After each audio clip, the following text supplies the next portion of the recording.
and small. Thanks, Michal. Good morning, everybody. So this talk is about a bunch of things, but in particular it's about large and small markets and comparisons between them.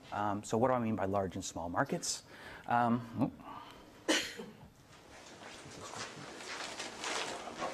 and small markets. Okay. When I talk about large markets, I'm thinking about sort of the classic economic sense of large markets.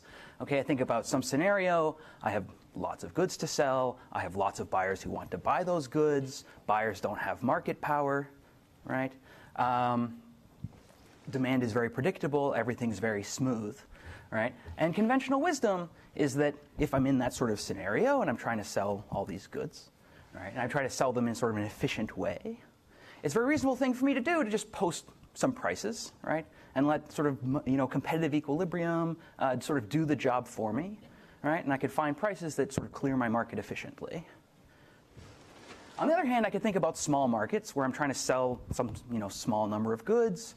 These goods are maybe rare or unpredictable in their demand. I have a small pool of buyers who are interested in buying them.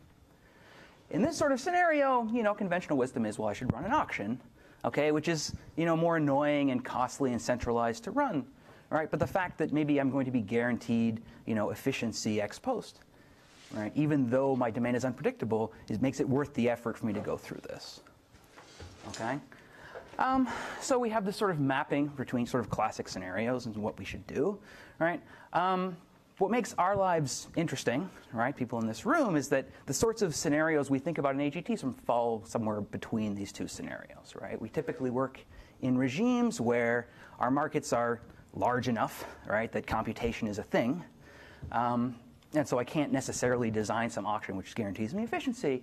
But at the same time, there's enough structure in my market, right, that I can't just, imagine that invisible hands are going to solve all my problems for me, right? There's something algorithmic to do. Okay, and it's in the spirit of this gray area between these two extremes that I want to give this talk. Okay, I want to think about the way that theory from either side can inform each other, right? And that when I analyze sort of typical AGT problems, I want to think about both types of analysis simultaneously, right? And what I want to do is I want to try to make that connection explicit. I want to say that in a lot of the sorts of problems that we think about, right, both of these perspectives are relevant. And so I want to invert this mapping a little bit. I want to talk about how if I want to design mechanisms for small markets, right, it's reasonable for me to post prices and give up on it, even though I can't necessarily find efficient prices. And then, in fact, the problem of designing good prices can be informed by sort of the classic, smoothness, price of anarchy mechanism design results that we think about, every day. And then in the large market scenario, I want to do the same thing. I want to think about auctions, right? Smooth price of anarchy sorts of results that we sort of classically think about for worst case instances. And I want to talk about how those price of anarchy results can tailor themselves to large market scenarios in which we expect efficiency should be easier to obtain. Okay? So I want to think about getting efficiency results through something like a smoothness framework that as my input instances become large and more friendly to efficient analysis, those results, my bounds will actually get better and better. Okay? And I want to do this through thinking about price-taking behavior. Right? So this is about price-taking behavior and worst-case efficiency bounds informing each other. Okay, so small markets, large markets, that's the plan for the talk. I'm going to start with small. Okay?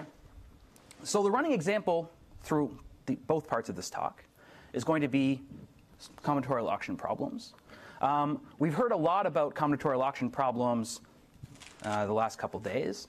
And many of us are very familiar. I want to just go through this very quickly just to make sure we're all on the same page.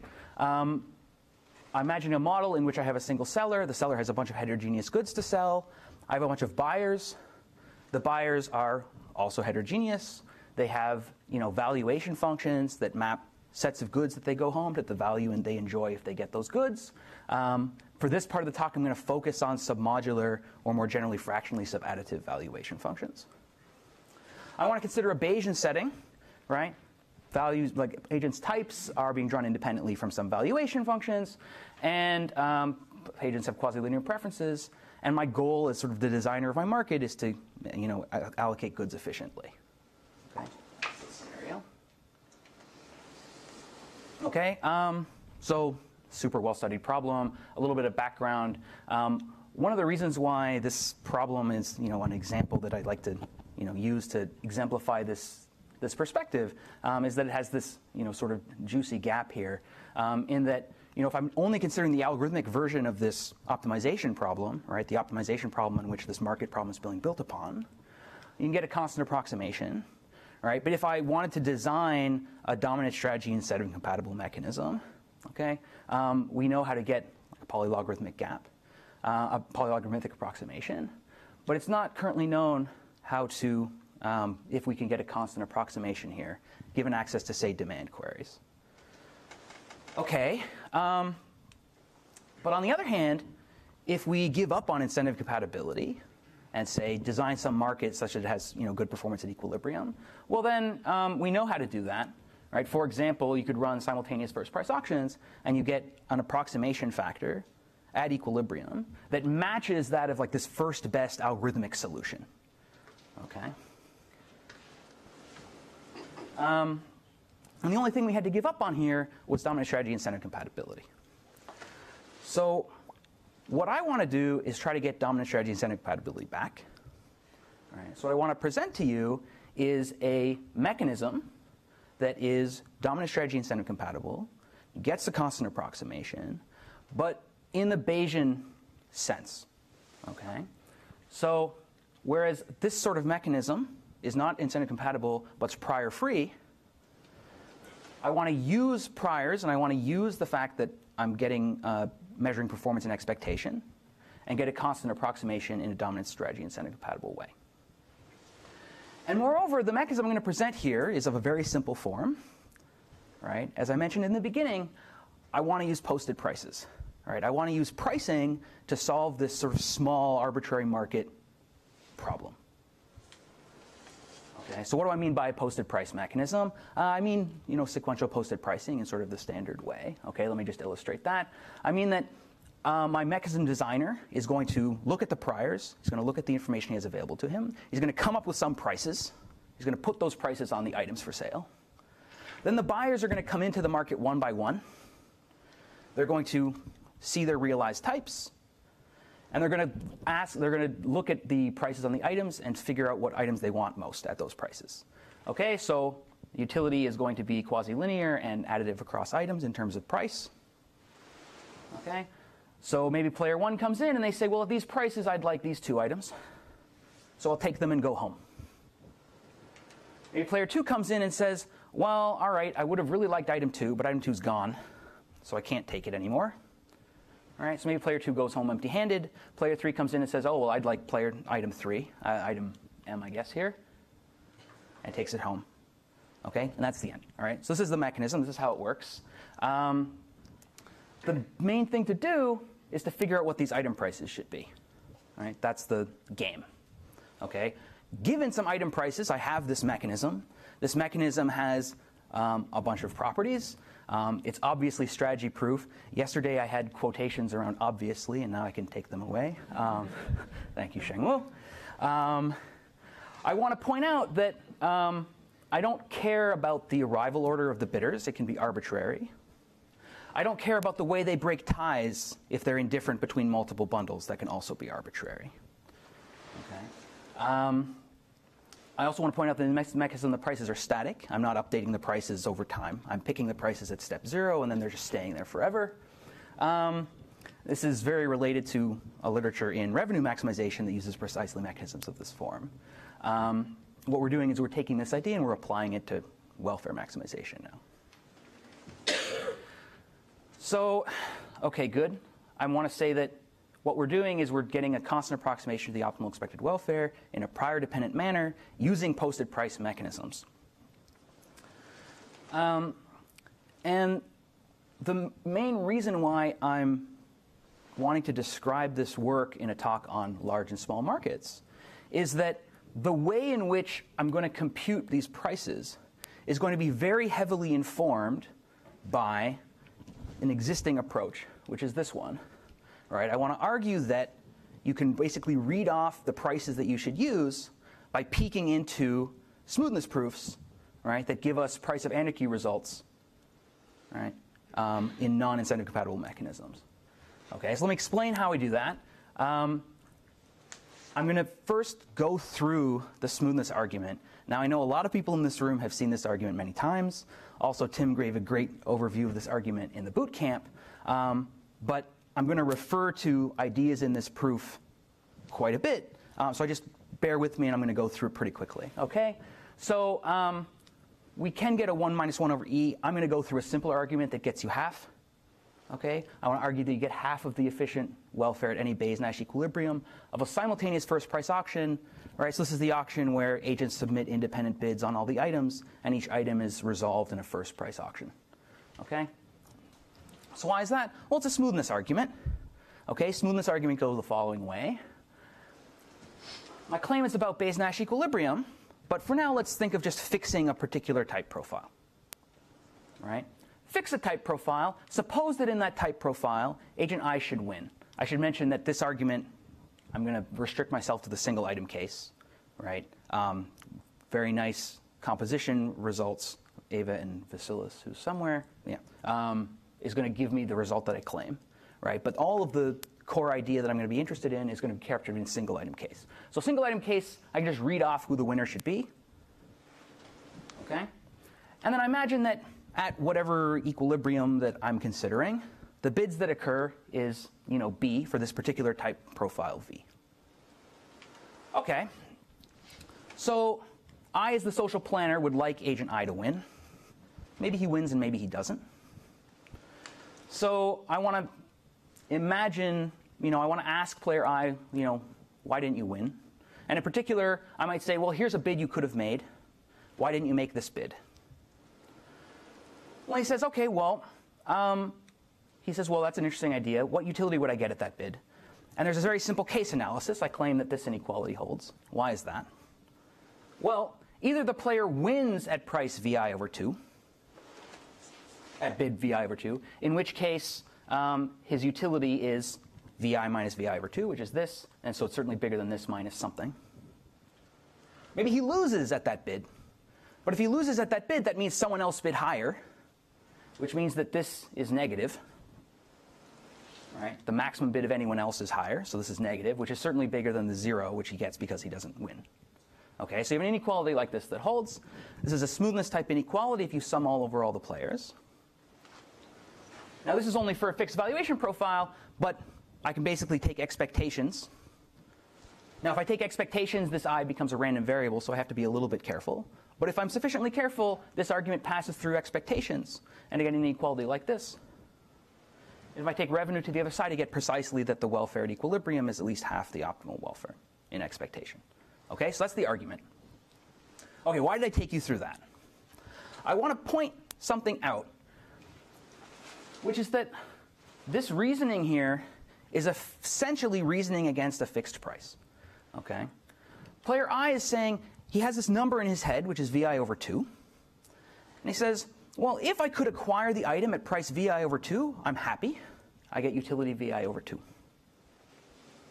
If I can't acquire it at VI over 2, maybe someone else purchased it at that price.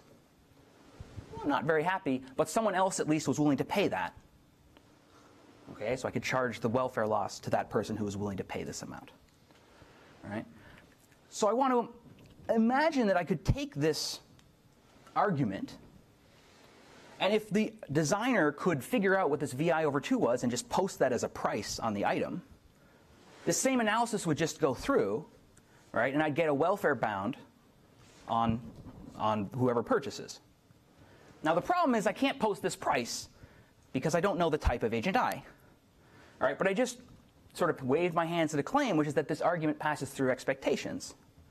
And we know what this is. Okay? If we know the priors, we know what half the expected optimal value is. So we could post that price. and then just taking expectations, I should get a similar welfare bound. Okay, and this is exactly what we do. Okay, so just to make sure everyone's with me, I want to go through a really quick example. Okay, if I had one item for sale, two bidders, values uniform 0, 1, my expected optimal social welfare is expected max, which is 2/3. What I'm suggesting is that if I wanted to implement a posted price mechanism for this problem, I should just post half of opt, which is 1/3. And then what would happen in my posted price mechanism if I did that? Well, the welfare I get is just the probability someone buys at this price times the expected value of someone who purchases subject to them purchasing. Well, this is just 1 minus a ninth, right? 1 minus a third times a third, times the expected value of someone conditional on being bigger than the third, which is 2/3, which is 16/27ths, which is a little bit less than 2/3. Okay, and indeed, so we're in a small market setting. We shouldn't expect posted prices to obtain efficient outcomes. There's some efficiency loss here, but it's not too much of a loss. Okay, so the question is, how much loss is there? How efficient is it to use this approach? And the result in our paper is that it's actually not too inefficient. All right, if I take a submodular combinatorial auction, or more generally fractionally subadditive, then I can find these prices, and they're indeed just, for those of you familiar with the smoothness argument, they're just the prices that you would read off from the smoothness argument, such that the expected social welfare, if I ran my posted price mechanism, is half of the expected optimal welfare. Now, those of you familiar with profit inequalities might have noticed that that argument I just gave on the previous slide is precisely an invocation of profit inequality, and indeed the single item version of this is just a restatement of profit inequality. So you can rephrase what I just said as like a multi-item extension of profit inequalities. This is basically what we're doing. Good. Yeah. Is there any hope of having a composition theorem where you just sort of apply a black box to profit inequality, or do you need to redo it for multiple items? I would say there is hope. Yes. I do not have a general result of that form. We're working on it.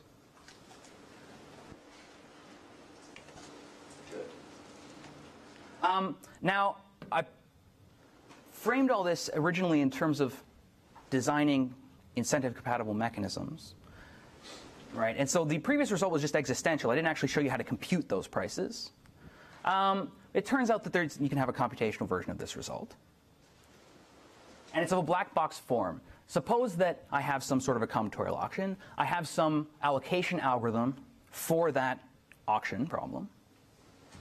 And suppose I have sample access to these distributions. Then I can compute prices in polynomial time, by which I mean polynomial in n and m, such that I get half of the expected welfare of this original algorithm. Okay? Minus some term, which is going to be due to sampling. So as a corollary, if you plug in your favorite approximation algorithm for submodular combinatorial auctions, you get a constant approximation dominant strategy incentive compatible mechanism.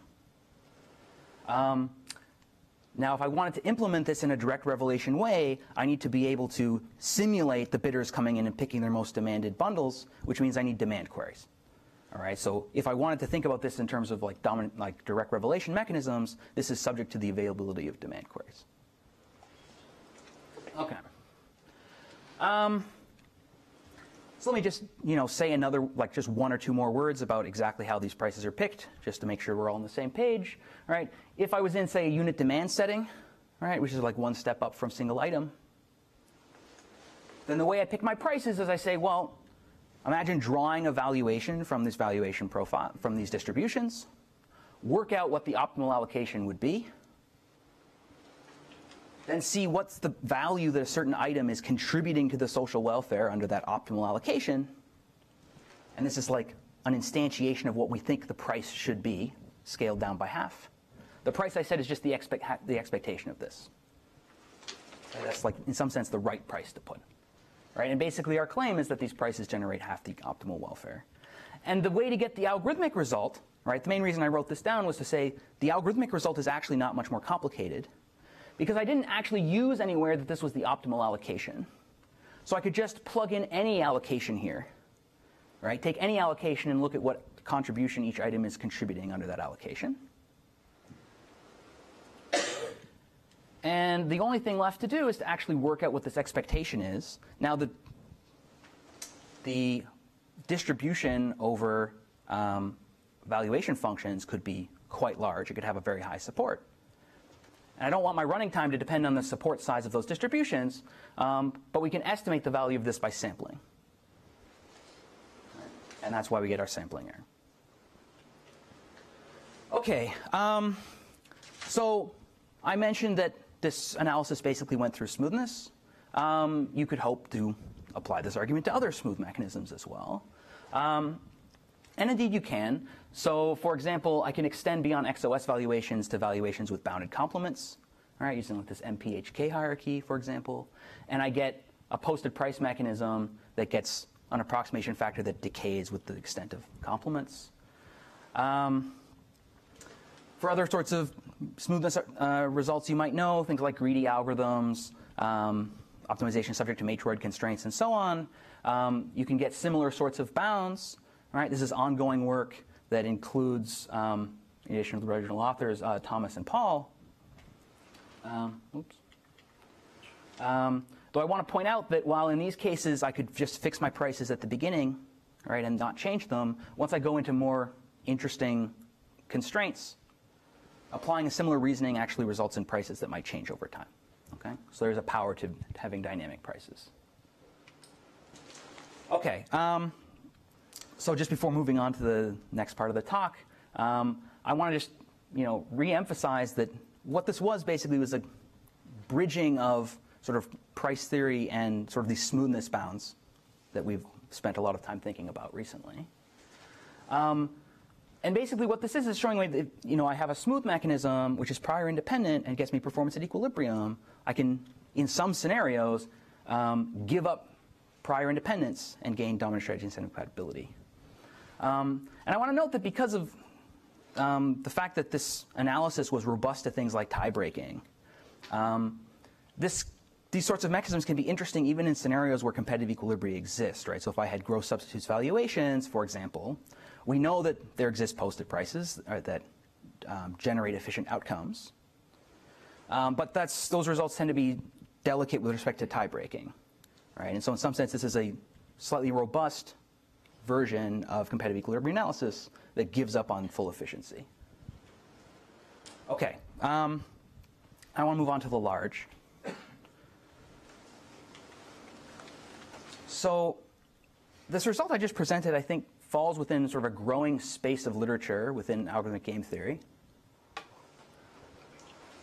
in which we're presented with some market design problem built on top of an optimization problem that we find difficult to solve in a computational way. And so we have some first best algorithmic solution that we know, and our goal is to design a market, right, that matches or almost matches that sort of threshold designed by what like a computationally bounded social planner could do. Right? And there have been a lot of success stories in recent years in which we can get pretty close to the bounds that we know and love. And when I talk to my economist friends about these sorts of results, they say, okay, that's nice, that's great. But there's a criticism that tends to come up. This is Don Quixote attacking windmills because they might be giants. And this story of Don Quixote running into a field, seeing these windmills and assuming that they're an adversary, a giant, and running to attack them, stands in place of a warning to not necessarily overexert oneself against adversaries that may or may not be there. Right? Now, in theoretical computer science, we have sort of an ongoing quest to attack worst-case instances. This has led us to a lot of beautiful theory and a lot of great insights and a lot of new mechanisms. But I think in that a lot of the scenarios that we care about sort of fall in this space between small worst-case instances markets and large well-behaved markets, it's important for us to think about leveraging that nice structure when we're designing and comparing mechanisms. Okay? When we're designing a mechanism for, say, an advertising auction, right, of the form Jason was talking about yesterday, or any sort of scenario in which I'm selling lots and lots of things to lots and lots of people over and over again. We can think about worst case instances, all right, and design and compare mechanisms for sort of the worst case bounds. But in many cases, sort of the scenario we're in is more closer to the large market world, in which I have lots of randomness that's due to, for example, noise introduced by the assignment algorithms that are actually designing these instances for me. And individuals are not necessarily strategizing over the individual auctions, but sort of in aggregate. Okay, this starts looking more and more like a large market setting, but not necessarily all the way to the extreme where we can analyze this thing in like the limit game where everyone's continuous and convex, because there's still sort of algorithmic problems to solve. And so I'd like, when designing some algorithmic solution, to be able to compare and generate bounds for it, not just for these worst case instances, but in a way that demonstrates how well this thing will work as my market grows large. Okay, so the goal of this part of the talk is a framework for doing this. Okay, I'd like to have something like in the spirit of smooth analysis that gives me some framework for studying large classes of games, that tells me if I have a sequence of games that seems to be getting nicer and nicer, larger and larger, say, you know, do my bounds improve, and if so, at what rate? And I'd like to be able to differentiate different mechanisms in different markets and different scenarios based on how well they do sort of in this large limit. A huge space of related work on this. This is a laughably small cross-section. Basically, I want to point out that the analysis of large games and large auctions and markets in particular is extremely well studied through a lot of different perspectives: mean field analysis, differential privacy, convexity in the limit. But for the most part, what this line of work is doing is it's saying, take a large finite game. I can approximate it by some smooth, nice limit game. I didn't mean smooth in terms of the smoothness limit. I meant smooth in terms of like, anyway. A nice large game. And I can analyze an equilibrium in the nice large game and then argue that, well, the large finite games are close enough to the limit game that maybe I can just imagine that people will play the limit equilibria. All right, and so I'll relax the solution concept and then get a claim that you get efficiency in the limit. Okay? And what I'm proposing is, in some sense, the opposite, in which I want to look at actual equilibria of a sequence of games, and I want to understand how their performance changes as the game gets larger and larger. Right? And so in some sense, I find this complementary to sort of this space of results. So large markets tend to be efficient in the limit. We know small markets can be inefficient. And this recent line of work in algorithmic mechanism design is basically telling us it can't be too inefficient. Right? We know that in worst case small instances, we get half, quarter, log, what have you. Okay? And so in some sense, I'm trying to bridge the gap between these two extremes. So what do? I'm going to present a notion of smoothness that gives you a sufficient condition for near optimality in sort of large games. I want to present a particular way to use that framework, right, that I'm going to suggest is particularly useful in these scenarios. We apply this to a bunch of different games, right, to sort of show its applicability. And in keeping with the theme of the talk, I'm going to mostly concentrate on the first one, which is analyzing simultaneous auctions. So again, combinatorial auctions, this is exactly the same framework as before with one minor change, two, I guess, actually. It'll be convenient for me to think about there being multiple copies of a fixed number of types of goods. Right? So I want to think about there now being a bunch of types of goods, and there's a certain number of copies of each type. And I'm no longer going to be restricting my attention to submodular XOS valuation functions. So I want to think about like arbitrary valuation functions over goods. Okay, here it is in a picture. So now that I have multiple copies of types of goods, I want to be a little bit more precise about what I mean by a simultaneous uniform price auction. I mean the following. Here's one particular good, say item J. Players are going to place bids on that good.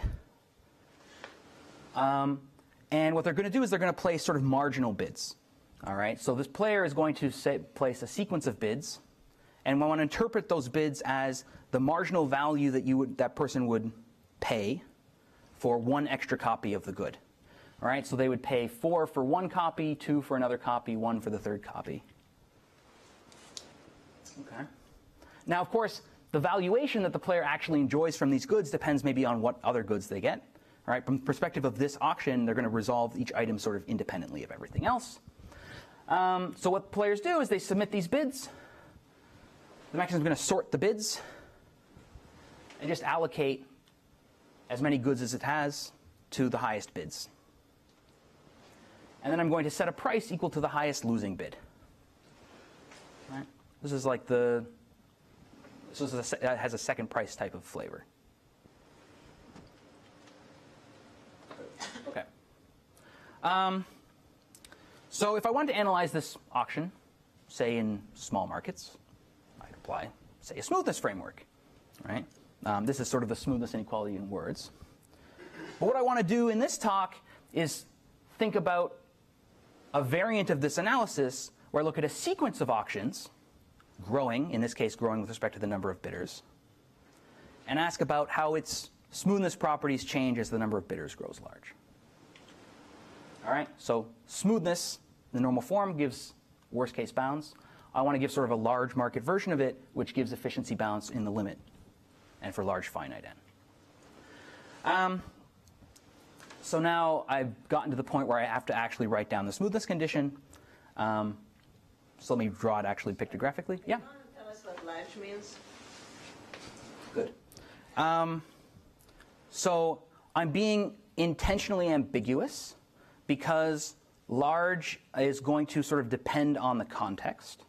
So what I mean here is that I have a sequence of games that are getting nice in some way, and I'm indifferent to the parameter under which, like, what it is about the auctions that's getting nicer over time. Now, in this particular setting, what I'm going to mean by large is the number of players is getting large, is growing, the number of copies of each good is growing, and there's some noise in the system that I'm going to quantify.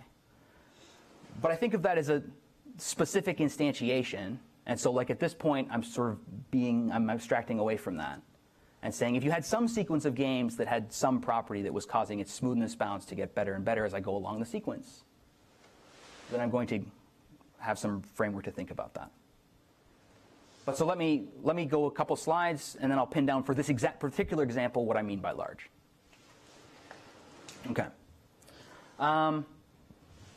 Okay, quick recap. What does regular smoothness mean? I have this auction that I have in mind. I imagine that there's some bids that would result in the optimal allocation being done. Thank you. And I have some bids that I think of as being an equilibrium of this game. I think of each player I deviating to the optimal allocation, unilaterally deviating to his piece of this optimal allocation bid profile. And I say the mechanism is smooth if there exists deviations, there exists an optimal sequence of bids of this form, such that the sum of the utilities under these unilateral deviations can be bounded by some parameter times the optimal welfare minus some parameter times the revenue obtained by the mechanism in this original equilibrium. Okay, so this is a framing of smoothness that's tailored to auctions. Okay, and sort of the classic theorem in the space is that if your auction is smooth, then it has bounded price of anarchy, right? Its efficiency at equilibrium is bounded. So what are we contributing? Well, so the first contribution is in some sense trivial. I'm going to say that, which it's a definition. I'm going to take a sequence of auctions. All right, and again, I'm not really saying anything about what it is that's growing as in this parameter, which is going up. And I'm going to say that this sequence is smooth in the large if, basically in words, each of the individual auctions is smooth under some parameters that are converging in a particular way to lambda and mu. All right? Now, precisely, it'll be convenient for me to think of the lambda as being the thing that's converging. Okay, so I'll say that for each n, right, if I go large enough, then each of these auctions from that point onward is going to be smooth under parameters lambda 1 minus epsilon and mu. Okay? Fine. So basically what I'm saying is I have a sequence of auctions. Each auction is smooth, and the smoothness parameters are getting better over time. Right? That's basically this definition. Now I'm presenting it.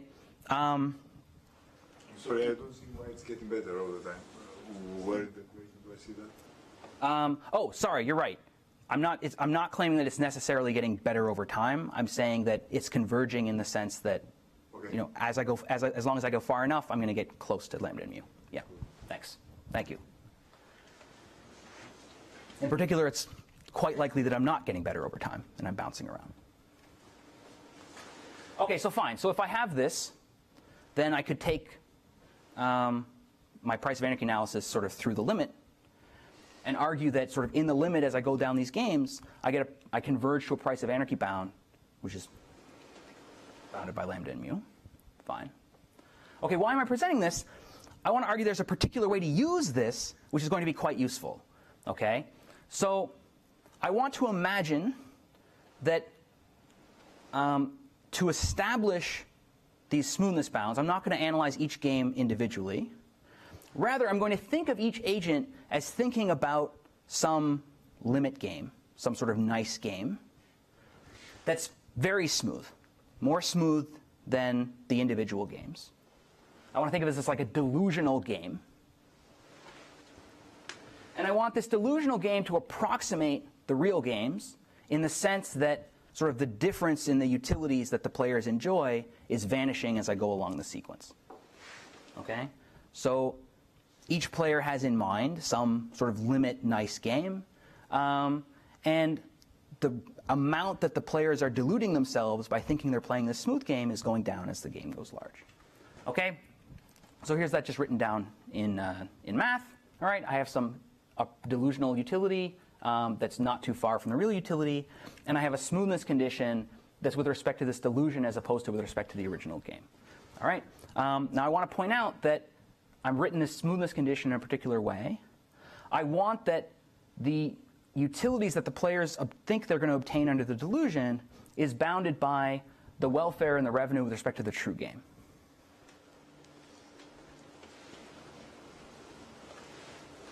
And basically the theorem is that if you satisfy these conditions, then you're smooth in the large. Right? And moreover, you can bound the rate of convergence to this limit by these errors in precisely how these approximations work. Thanks. Okay? So now what do I mean by large in this particular example? Let's go through an example of this. I have bidders, I have items. I want to imagine that I have a number of copies of the items, which is growing with the number of bidders. I'm going to say for this example that they're growing linearly. We don't actually necessarily need this in all cases, but it'll make life easier for us. There's a constant number of types of goods. I want to think of the players' values as being bounded away from 0. Right? I want to say each player wants a fixed constant number of goods of each type of good at most. Right? So individual buyers' market power is shrinking as the games go large. And I also want to introduce some noise in the sense that when buyers arrive to the market, there's not precise certainty about who's going to be there. Right? There's some small probability that a particular buyer is going to not show up. All right? So this is a particular way to set up what I mean by large market. I don't want to say that it's the one true way. But here's a particular example of what I might mean by a large market. And what I want to show is that under this way of defining large market, I get efficiency in the large. Okay. So let me say that again. I have simultaneous item auctions. I have valuations that are arbitrary, right? Arbitrary complements or whatnot. In the small, this can be quite inefficient. But in this large market limit, I actually get full efficiency. Okay, and we get a certain convergence rate on this. Okay, and how do we do this? Well, I'm starting to get tight on time, so I'll do this reasonably quickly. But basically what we do is we just say each buyer is going to imagine they have no market power. Right? Let's say that the buyers arrive, they see what the other buyers are doing, from which they estimate that if they didn't participate, there'd be certain prices at which the items clear. And they'll just imagine that they could purchase goods at those prices. They'll imagine that if they arrived, right, a buyer comes in and makes a bid of, 10, that they'd get this good at value 2 as opposed to value 3, which is what would happen in the real market. Right? That's the delusion. And basically, we just have to argue that this approximates the real outcomes of the game in the large limit, and that it's quite smooth. Now, the fact that it approximates in the large limit comes from the randomness in arrivals. Okay? If a player comes in and this is what the world looks like, and this red player says, I want 3 units, and these are my bids, he's really far off in his prediction of what his utility is going to be. Right? He thinks that he's going to get them at a very low price. In fact, he only wins 2 of them at an extremely high price. But if players are not arriving with some fixed probability, then the effect of this getting the fixed point wrong gets diluted. Okay, there's sort of a random price anyway, and we're only nudging that distribution a little bit. Okay, that's how the approximation works. To get smoothness, we basically just want to appeal to first welfare type theorems. Right? If each player thinks that they're just facing a fixed vector of prices, right, and we ask them, what would be efficient, like what would be your equilibrium if you're facing fixed prices? Well, this is similar to an analysis of competitive equilibrium. We sort of know that players should basically behave efficiently and go after their optimal sets. Now, there are some caveats to making that analysis work because of the randomness in the system, but in the same way that algorithms go from the smoothness analysis passes into the Bayesian limit, you can make this analysis work here. Okay, so if you go through that, you get a smoothness type bound like this. The only little caveat is that the revenue bounds are with respect to this delusional revenue. We want the real revenue, but because the players are only underestimating prices, in fact, the inequality goes the right way. Right? So if I replace the delusional revenue with the real revenue, it's only higher, and so this inequality only holds more tightly, more generally. Okay, so we get exactly a smoothness type condition, and we're done. Okay, so that's how you get this result. Okay, I just want to say one more thing, and then I'm done. I could imagine running the same algorithm on the same analysis on, say, greedy combinatorial auctions. Right? Imagine a world in which I'm not selling items individually. People want bundles of goods. Okay, and then they make package bids, and then I allocate these package bids, from highest bid to lowest. All right. I could imagine running an auction like this. You could go through the same analysis, and you get some improvement in the limit, but not very much. You can argue that in the limit, if you take sort of an appropriate definition of large market, you don't get full efficiency, you get price of anarchy D, which is very similar to what happens in the small market limit. Right? So the comparison I want to make here is that in the small, right, in the worst case, both simultaneous item auctions and greedy auctions get like an order D approximation. Okay, if people want bundles of size D, but simultaneous item auctions go to efficiency in the limit, and greedy auctions don't. Okay, and so this, what I'm doing is I'm hoping to provide a bit of information about how to disentangle and compare these mechanisms that is not necessarily immediately apparent from looking at the worst case instance. Okay. In the paper, we look at more results, but I think that I am out of time, so I'll stop there. Thank you very much.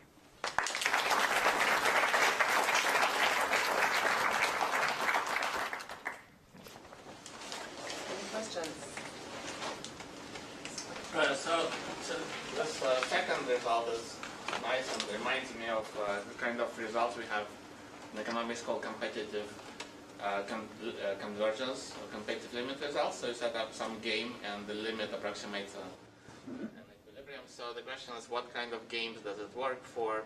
For example, would it work for first price auction, which is kind of like a Bertrand game that we study, or is it the only kind of game for which it works?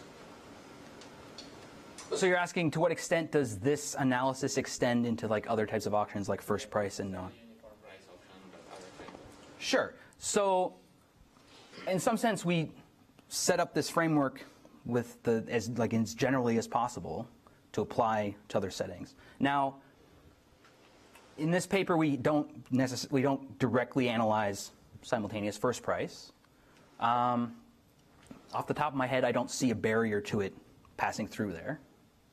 But I mean, in some sense, one of the things about this framework that I'd hope to convince you of is that it wouldn't necessarily give the same answer in all sort of markets. And so maybe I could frame a reasonable notion of large market first price auctions in which I don't get convergence in the limit, and hopefully I'd learn something from that. So can one combine the two parts of your talk, and in the second, whatever the assumption was for this largeness here, I can then infer prices so that the price-taking behavior is, so those prices are essentially optimal, or maybe not essentially? Great question. I believe the answer is yes. I'm not at the point where I can state definitively the answer is yes. But we're working on it. There's a slight barrier to that needs to be overcome. But you're right. It's reasonable to expect that might be true. Can you give some intuition if I have like a heavy-tailed distribution of valuations? How does this work then? So maybe the delusional approximation isn't so good in that case. Right. Absolutely. So that convergence rate, the 1 over square root n, is sort of being driven by the rate at which these prices converge, as your market gets larger and larger. And you can certainly set up scenarios in which that convergence is much slower, or maybe doesn't even happen at all, right? And so certainly I expect you can set up scenarios in which you don't get efficiency in the limit using this sort of analysis. And in some sense, I'm hoping that this somehow disentangles. Like if I have a large market where the distributions are super heavy-tailed, maybe it's not actually that large. Right, like ad auctions might be an example in which, even though there's lots of participants, a lot of my revenue is coming from the tail, and so it acts more like a small market.